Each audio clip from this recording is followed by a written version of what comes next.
জামায়াত একটি ভণ্ড ইসলামী দল। হেফাজতের আমির বাংলাদেশ জামায়াতে ইসলামীকে ভণ্ড ইসলামী দল বলে মন্তব্য করেছেন। কওমি মাদ্রাসা ভিত্তিক সংগঠন হেফাজতে ইসলাম বাংলাদেশের আমির মহিবুল্লাহ বাবুনগরী সোমবার চট্টগ্রামের ফটিকছড়ি উপজেলার নাজিরহাটে এক আলোচনা সভায় এ মন্তব্য করেন তিনি।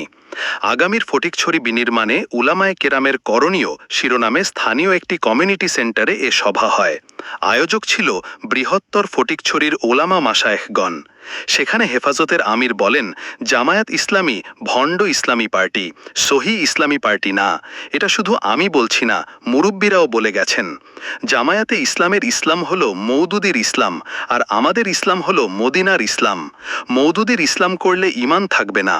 তিনি বলেন, তারা মদিনার ইসলাম নয়, মওদুদি ইসলাম প্রতিষ্ঠা করতে চায়।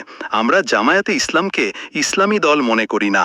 হেফাজতের নেতা মাওলানা আবু মাকনুন মোহাম্মদ আজিজির সঞ্চালনায় সভায় সভাপতিত্ব করেন নানুপুর ওবাইদিয়া দরবারের পীর মাওলানা শাহ সালাউদ্দিন নানুপুরি। সভায় অন্যদের মধ্যে বক্তব্য রাখেন মাওলানা হাবিবুর রহমান। এই রকম খবর প্রতিদিন পেতে আমাদের চ্যানেলটিকে সাবস্ক্রাইব এবং পেজটিকে ফলো করে রাখুন।